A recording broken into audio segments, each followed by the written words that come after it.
in Franklin, Tennessee, which is right outside of Nashville. So basically Nashville, Tennessee, June 3rd and 4th. And Owen will be there, Harrison Smith will be there, as well as a host of other prominent individuals, speakers, activists, artists, musicians. Jimmy Levy will be there. And so you can get the tickets over. If you go to my website, you can see the links there for the Rebels for Cause event. Today, we're going to talk about another one of these big old dusty, boring global elite tomes that I actually went and read so that you don't have to. So this is what I do, is I help you out and do your homework for you. And you get a global education by the global elite for globalist purposes.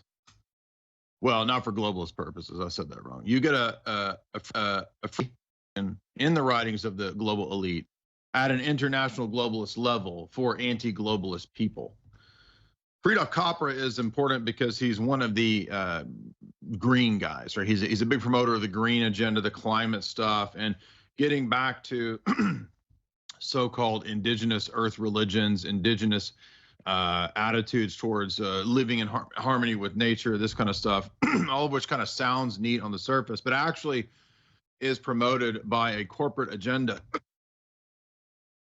And that corporate agenda is the agenda that we have been seeing rolled out, not just in terms of the Great Reset, but for decades going back to the 1970s and 80s with the push by the first global revolution book by the Club of Rome, which is pushing austerity, pushing this whole idea of a Great Reset model even before the Great Reset, that we need to return to some kind of quasi-primitivist, archaic revival situation where we no longer have private property, we no longer rely on fossil fuels. Of course, fossil fuels is, that relies on the idea that oil is crushed up dinosaur bones, which is a ridiculous theory in my view. I don't know what oil is, but I don't believe it's fossils. That's ridiculous. Whatever it is, it's actually something that comes from the earth. I don't know if you know that, but it's not a completely toxic creation that was masterminded by oil companies to destroy the planet. Now, obviously, a lot of the giant oil corporations, Anglo-Iranian Oil Company, these kinds of things, they are globalist entities, Standard Oil, Rockefellers, and all that. So that's definitely part of the power structure. But one thing you have to understand is that a lot of the so-called environmental movements, the push for radical eco agendas, they're actually funded by giant oil conglomerates and energy corporations. Did you know that? Did you think that all of the astroturfed protesting, the Extinction Rebellion, the PETA, all these kinds of vegan movements, they're not organic movements. They're movements fostered and foisted upon us by the Fortune 100, Fortune 500. And for many years, I got a lot of flack for criticizing corporatism and the Fortune 100, Fortune 500. So I was making this criticism back in the early 2000s because it was obvious to me that a lot of this agenda is not being pushed by ground level commies. They're just one angle, one element of this system. A lot of this agenda is being pushed by the Fortune 100. And I remember in the 90s and the early 2000s, it was a big deal when certain giant corporations were beginning to push the Skittles agenda. And it was evident back then that there's something coordinated with this. It's not just organic movements of low-level activists. They play a role, right? But there's also pressure from above. Pressure from above and pressure from below is actually part of this strategy of change, future shock, social engineering, right? This is what change agents engage in. And there's change agents at the corporate level as well as at the groundswell level. But a lot of it is engineered, a lot of it is co-opted, and it's all resting on a lot of propaganda that comes from certain ideological pushers, ideological figures. And Fritjof Capra is one of those key figures. And many, many years ago, in 1982, he wrote a book called The Turning Point. Turning Point is a book about the revolutions that were occurring in science, society, and culture. And he's one of these key figures. Again, I don't remember exactly what his ideological background was, but this was being pushed by all of the establishment in 1982 because this was a move away from Western oppressive structures, they said. And it's very similar to another book that came out right around the same time that has the similar ideology, that a lot of people point out was actually pushed by the Tavistock Institute and Stanford Research, and that is the Aquarian Conspiracy book by Marilyn Ferguson. Now, these are not conspiracy texts. Even though the book is titled The Aquarian Conspiracy, it's not a conspiracy book. Dr. John Coleman argues, by the way, that it wasn't really written by Marilyn Ferguson, but it was in fact written by the Willis Harman and the people that wrote Changing Images of Man, another one of these key white papers that set the stage, set the tone for the turning point, this era, post 70s, early 80s, where we would have radical transformation in society and in the corporate world. This is a book actually targeted at structures of society, CEOs, educators, board members, and how they can start to link up in new networks that can bring about this Aquarian age of change. One of the key texts beyond the Aquarian Conspiracy, as we said, is Fritjof Capra's book. And when we look at what the philosophy of this text is, we're going to find out a lot of fascinating things. Now, the subtitle of the book, as we said, deals with science, society, and culture. But he wrote another book prior to this called The Tao of Physics. And in that book, he was interested in promoting, under the guise of the new physics or quantum physics, he was interested in promoting the idea of Taoism, right? Now, I'm not critiquing Eastern philosophies in toto. I'm sure there's some really good insights. I've read some on Eastern philosophy. But you can immediately see that what the purpose that Capra has in co-opting Far Eastern philosophies is, he says that we need to look at Eastern philosophies because they're holistic. They place everything in the context of the collective, and those are going to be a lot more useful for the future that we're going into, which will be collectivist. So even though he's not necessarily a communist or an outright Marxist, he's a collectivist in the sense that in Turning Point, he says we've got to look at the way that other Eastern philosophies and systems like Taoism or Confucianism see everything as a whole. And if you see everything as a whole, this will diminish the idea of the particular, the individual, the one and the many. In fact, he says, the best way to conceive of this is that you are a cell that exists in Mother Gaia. Mother Gaia, the earth is a living creature. You're a cell in that living creature, and you're kind of going to be recycled. And all of society, all of reality participates in this natural cycle, death, life, rebirth, and so forth. Kind of a reincarnation type of idea, even though it's not necessarily actual reincarnation. He just thinks that we kind of get recycled in this giant engine of Gaia or the universe or whatever. And he says that when we understand that, we can begin to move towards the ideas of a circular economy and being trained to accept recycling, because it damages Mother Earth. He says this is the systems view of life, and he actually cites one of the other global elite texts that we've referred to many times, Ghost in the Machine by Arthur Koestler. And Ghost in the Machine, as we said, was a book that deals with this whole idea of a systems view of life and philosophy, where you're just a cog in the wheel of nature. And since that's your proper place, you need to abide by the rules of nature, which are that you as an individual are totally subject to the whole, to the collective. And the argument they make is, look at life forms, look at plants, look at the animal ecosystems. They all exist as a whole. A holon is what Koestler calls it. And by the way, Capra cites Koestler in many, many places. Thank you for fading me into Gaia there. She has two different colored pupils. Interesting. Systems then are webs and networks, and we should view all of life as webs and networks. And so since you're connected to a web and a network, you can't be an individual. You're going against the collective. So it's Jay Dyer, Jay's Analysis. We're covering Fritjof Capra's book, The Turning Point, Science, Society, and Culture. And what does he mean by turning point? What does he mean by this juncture where everything now can shift away from the era of the Enlightenment and individualism into a new reconstructed collectivism? Just like an alchemy, you have the process of dissolving and breaking down, and you have the phase of then recoagulating and bringing it back into a new whole.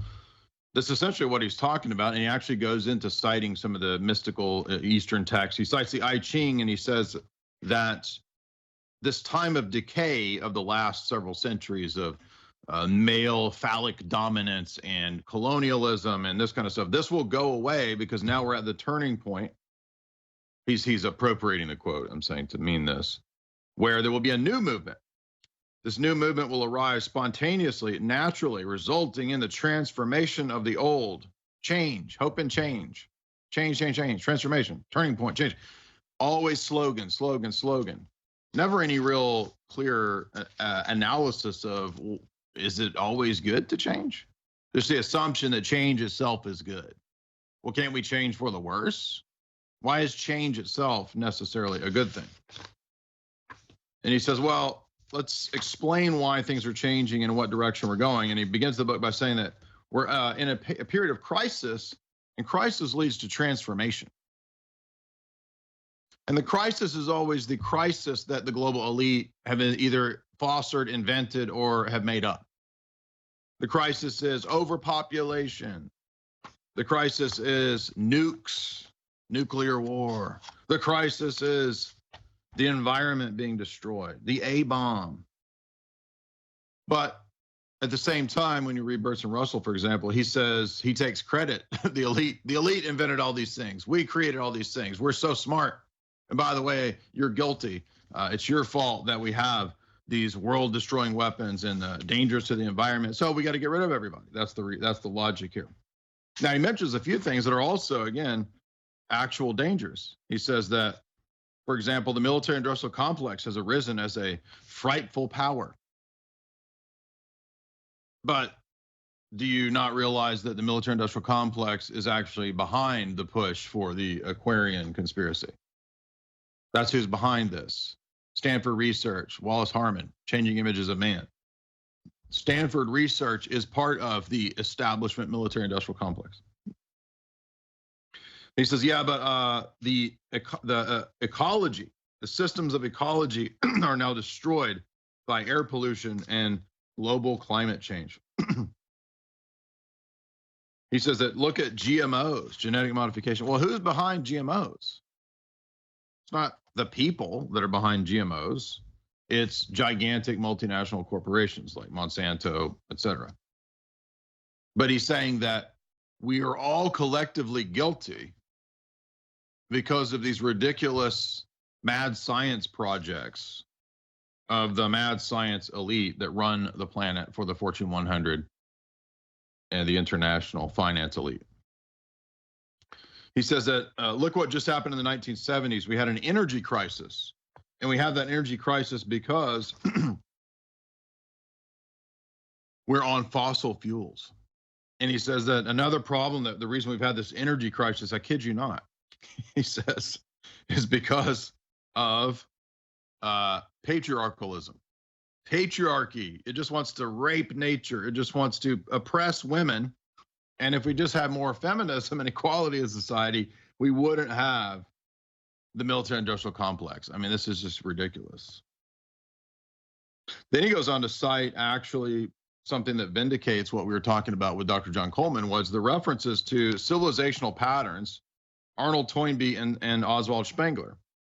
Now, Toynbee was one of the Fabian socialists who talked about these civilizational patterns, and he was a key figure at Wellington House, which was the propaganda outlet of the British Empire, the time of World War I. That would become eventually Tavistock. So we know that this is also then a Tavistock sourcing document, right? And he says, look at the patterns of civilizations, which I do think there are patterns for civilizations. The book of Daniel describes these patterns with the various empires. Spengler describes these patterns as a life cycle for civilizations. They have a birth, they have a rise, an apogee, and a death, decline. And he cites these cycles of civilizations, and he even gives us diagrams. And this is all from Toynbee and Spengler models, right? Can you see that? Yeah. And he says, well, see, we're in one of those decline collapse. And he says that because we're in a decline collapse, we can now create the new technocratic utopian style civilization. And he even says that we can look at civilization figures talking about this world order who preceded us, who understood the universal rhythms. He says Saint Simon and Herbert Spencer and Hegel saw human civilization in these cultural evolutions and developments. But of course, Saint Simon was an Illuminist, right? And he was actually a Jacobin style hardcore socialist communist. Herbert Spencer, of course, one of the key promoters of evolutionary theory. Hegel, the philosopher who provided the dialectics for Marx. Marx flipped Hegel on his head. But so you can see that he says, we got to follow these guys because their evolutionary philosophy, their metaphysics of evolution, proved that everything has changed, everything is evolving. That's also, by the way, the philosophy of Marx, Lenin, and Trotsky, right? The Marxist philosophy is everything in nature is in dialectical battle. And because nature and evolutionary philosophy show this, the Marxists would utilize survival of the fittest to prove this. And that somehow the species, for example, in the survival of the fittest model, it battles against nature, against death, against whatever, to produce the fitter members of the species for the good of the species. So hence the collectivism you see. And so he says, as a result of this and the decline of patriarchy, it's time for feminism. It's time for Gaia to balance out things. This is so ridiculous. This is just propaganda. But now you'll notice that this is the kind of person that's cited as if this is a authoritative global figure, right? He's kind of like a Jacques Attali or a great thinker of the elite. But all he's doing is just putting out propaganda that says that, oh, by the way, we just need no fuel, which, by the way, they're shutting down. You understand that they're shutting down cars and automobiles and having a car now as part of this agenda written about in the 1980s as an austerity shutdown model. And the auspices are all fraudulent. Oh, it's all bad for the earth. And how do we know that? Well, because of the experts. Who's the experts? This guy, the propagandist. So you've just been propagandized. And he says it's time for a paradigm shift, future shock. Exactly what Toffler talks about. Again, Tavistock stuff. Power shift, he says. Paradigm shift, future shock. All the same buzzwords because it's all from the same people. Next, we're going to talk about the history of revolutions and how he ties in what Huxley says about the coming technocratic order braving the world as the final revolution. He says the exact same thing and Toynbee that Fritjof Capra has mentioned in his book. Fritjof Capricorn has mentioned, and he talks about revolutions in history, particularly the French Revolution, the revolutions of the 1800s, all the way up until today. And he says that what this has taught us is the faith in historical process, faith in revolution, because revolution reflects in the mind of the revolutionaries. They're not just communists. There's revolutionaries of all stripes. All revolutionaries serve the eventual outworking of the dialectical synthesis. He says that revolution is a reflection of progress and history moving towards its apex, towards its omega point, towards its end goal. For example, Hegel said that history would eventually evolve into a kind of a transhumanist self-consciousness where all reality would kind of become God.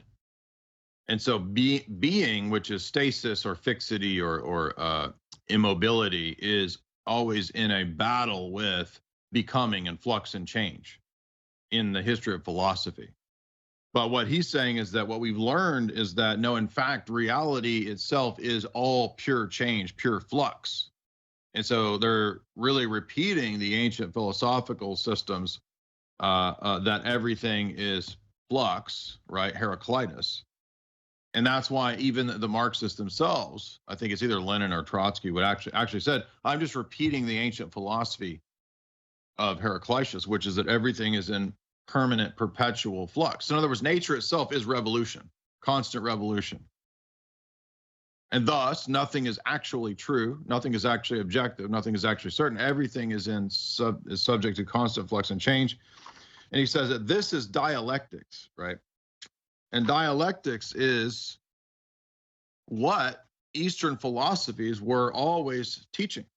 And he says that's why we have to look at the notion of Taoism, process and change in Taoism, because in Taoism, everything is understood in this point, counterpoint, thesis, antithesis, right? Position, opposition, position, negation stance. Yin, yang, earth, heaven, moon, sun, night, day, black, white, winter, summer. These are dialectically seen as in opposition and in contrast and tension. Taoist philosophy, he says, is a philosophy of dialectics, and thus it was easily, China, for example, he says, easily accepted Marxism and Marxist dialectics because of the history that they had with, for example, Confucianism. Confucianism is also a dialectical position. We have this constant back and forth between yin and yang, the feminine versus the masculine, the contracting versus the expanding, growth versus contraction, conservation versus non-conservation or revolution, cooperation versus competition, synthesis versus analysis. And he says that all of this is constantly working out in history, all actions, all governments, everything towards a greater future union, of balance, of union. He says, look at even the right and left brain, our hemispheres, you see.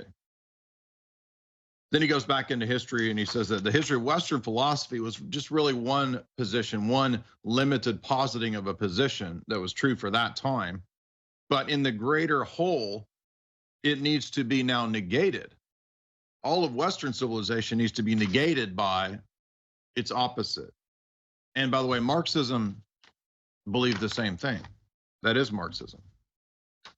So systems analysis tells us that because nature is a giant evolutionary survival of the fittest system, everything has to work out in the same praxis way. That's why Marxists, for example, always engage in what they call praxis, which is activism, action. You have to take action. True Marxism is not sitting back and theorizing. You must take action to further the dialectic. Taking action is Marxism. He says social Darwinism is part of this, and so it's not that the British Empire and its social Darwinian philosophy and all this kind of stuff was inherently evil. It was just a time-bound, necessary dialectical phase, which gives way to new phases. And he says this is a process that we are now moving into. He says that let's look at Newton. Newton gave us this notion of a mechanistic society, the Royal Society, Baconianism, scientism, all of that. That's a very highly rational system, which now must give way to the new system. So basically everything now it's basically Mother Earth manifesting as a living organism, phases of her life cycle and development. And since we've had this dominance of the dialectical imbalance of masculinity for the past several centuries in Western civilization, it's now time to capitulate to the dominance of the feminine, to balance things out, right? Like the Force type stuff. Luke, use the feminist side of the Force, Luke. Luke, be cocked by the Force, right? This kind of a thing. Einstein, he says, was a Newton because now he unseated the previous models. I don't know why my microphone died for some reason. Okay, there we go. Are we back? So he says that Einstein unseated all this and gave us this return to a model where reality is purely relativistic, and relativistic physics is concomitant with relativistic views in everything else: philosophy, ethics, social, cultural relativism. No culture is any better or any worse than any other. They're all relative. You see, it all goes together with the new systems and the new models that have been introduced. And he says all of these things are great because they're actually leading us to the next phase. Out of Newtonianism and after Darwinism, we now have quantum physics, uncertainty, the double slit experiment, all this kind of stuff. And he says that all that is there to basically confirm Far Eastern metaphysics of reality being basically illusory, that there's no such thing as Aristotelian laws of, the three laws: law of non-contradiction, the law of the excluded middle, the law of identity. Those things those don't exist anymore. Everything is in a dance of energy, in a flux. Everything is becoming. And then he actually posits some kind of like a weird matrix theory where he talks about the subatomic particles prove that we're in some sort of, maybe even we're in a hologram or a simulation, this kind of a thing. But all of these models are really reductionist, and they're just basically making huge religious metaphysical leaps that as if he knows what all reality is. So he's positing a sort of a mystical scientism. He mentions Paracelsus, he mentions these alchemists and these mystics. And he says that it's time to get away from extreme materialism that came as a result of Darwinism. And now we need, even though Darwin, Lyell, and Malthus gave us great insights, he says it's time to move to a new kind of spirituality, you see. And I would agree that, yeah, that materialism and Darwinism and all that are bad news. But the spirituality that he's giving us is a weird new age spirituality, something more akin to theosophy, right? Out of Blavatsky and her secret doctrine. And remember, I've got many videos, many talks on this. Blavatsky was basically a British intelligence agent for the Fabian socialists. She was a Fabian socialist. So she's working for the power structure, and I think she was even probably a British spy. But he says that, look, there's a lot of propaganda in science, which is true. So not everything that Capra says is false, right? He says GMOs are bad. Okay, yeah, that's good. But his answers are terrible. So it's like identify real problems, give even worse solutions, you see. The most important part of this book, I think, there's a lot of really interesting nuggets and fascinating little tidbits that he throws out there. But it's the foresight that he had to discuss how the transformation in society, one of the key elements that would be there in society to bring this about would be the medicine arena, medicine. And he says that in order to bring about this transformation into this new era of the, austerity, new age, depopulation, Malthusian model, he said that we needed a new model of what humans were, right? And there's a book I just got, one of the global elite texts. It's really rare. It's The Molecular Vision of Life by Lily Kay, and that's a book produced by the Rockefeller Foundation. And my buddy Tristan, he's done talks on this on his YouTube channel for many years. And it was hard to get. I finally got a copy of it, and it's amazing because it's actually what Capra's talking about. He's saying that Rockefeller Foundation played a key role in sort of co-opting medicine, and that would be a key way in which cultural transformation would occur kind of backdoor. We always think about, it's going to be the 1984 Big Brother government that's going to put the boot up on our necks and, squish us and all this kind of, which, yeah, that happens. But the real way that the system would transfer into this great reset technocratic model is actually through medicine. The New World Order coming into view through giant insurance corporations and through giant medical conglomerates. And so we needed a new vision of what the human being was and what biology was. And so we got that through these entities taking over and reframing medicine and reframing then everything else on the basis of the new biology. And what does that mean? Well, just simply put, man isn't a being made in the image of God. We need a changing image of man. Man is a cog in the wheel or the machine of the cosmos. Man is a cell on the surface of Mother Gaia's skin. And this, you see, when we view man as a piece in a holistic system, Now it's a collectivist oligarchic model. And now we have the justification for the good of society, for the good of Mother Earth, to shut down, suppress, destroy, et cetera, under emergency measures,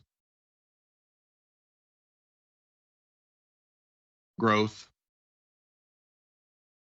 reproduction, economics, et cetera. Mother Earth is a life cycle, right? So maybe you should be recycling and sharing your property, bro. You need a circular economy. You need an app where you share your whitey-tidies with the other people. And you don't need 2 pairs of whitey-tidies. Just share that with your neighbors in your coon pod complex, literally.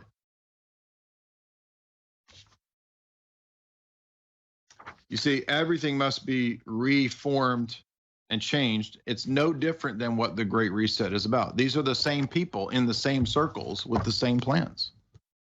And every week, it's 2 years now. 2 years I've been coming on the 4th hour, reading you from their texts.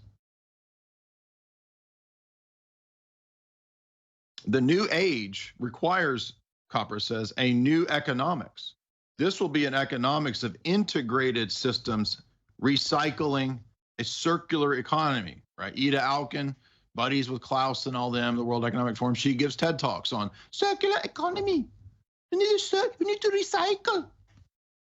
Everything will be reintegrated into a holistic systems approach.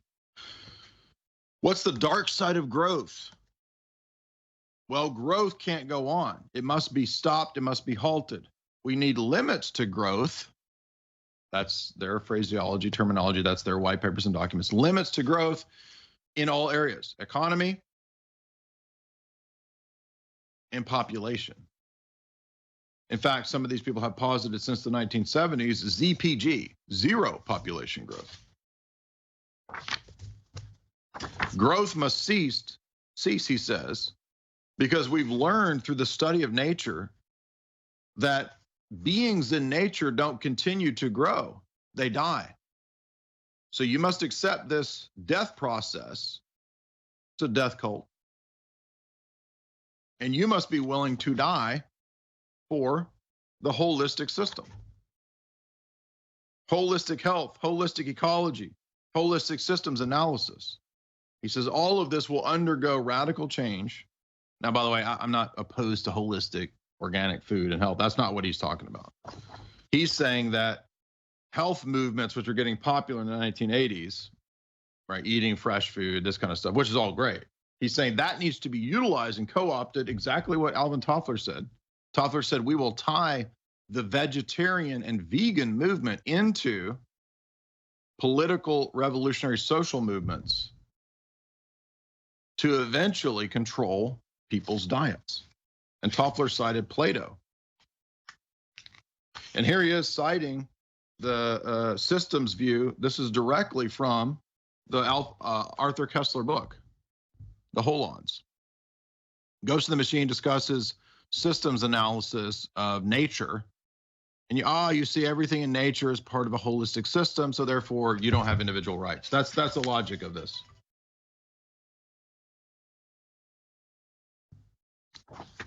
Hierarchies in nature, he says, are there because they promote the holistic view. And here's the craziest part of this book. He says that when it comes to wholeness and health, we're going to have a new process to how we integrate human beings into society. And he actually, I'm not joking, he actually says, now this is after the 1960s countercultural revolution, right? So this is 1982. He says, we've got quantum theory, quantum physics, everything's new, everything's changing. And he says that when we look at the studies that were done of Gregory Bateson studying schizophrenics. Now, Gregory Bateson was one of the MK Ultra doctors. And Bateson famously said, if you want to control mankind, control and capture his imagination.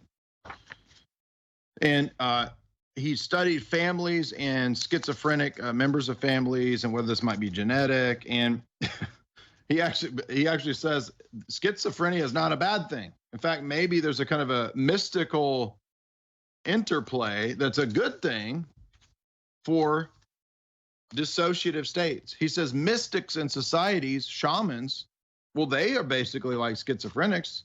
Religions, religious people hearing and seeing visions, that's all just schizophrenia.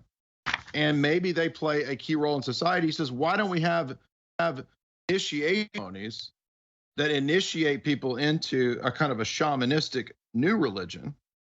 And he cites Gregory Bateson for this. He says that would be a better approach to religion, getting everybody to just be initiated through LSD, and then they'll be integrated into the global system, because people that do these drugs typically think they want to, oh, we're all one, dude. We need to be united because we're all one, dude. So basically, Brave New World is what this chapter argues. This chapter argues we need a mass induction into eco worship through everybody taking drugs. And then he says, we'll be into deep ecology. You'll realize Mother Earth's alive and all this, just basically ancient paganism. And these approaches, he says, will lead to a new society, and we'll have, a balance between men and women. But he couldn't pass up the opportunity to say that what we really need in terms of world religion is a goddess. If we can just go back to the image of the goddess, then we will resolve the one and the many problem. The one and the many being, should we have a balance between the one and the many? Should the one rule or should the many rule? Democracy, collectivism, fascism, socialism, those are all social manifestations of the one and the many question of ancient philosophy. And he says that the 60s counterculture revolution, that was actually a CIA promoted thing. He says that is part of the evolutionary process to bring in the new age, the new era, which will be an era where we live in harmony and we don't try to have children and we just submit to living in a coon pod. That's what he says. So there you have it.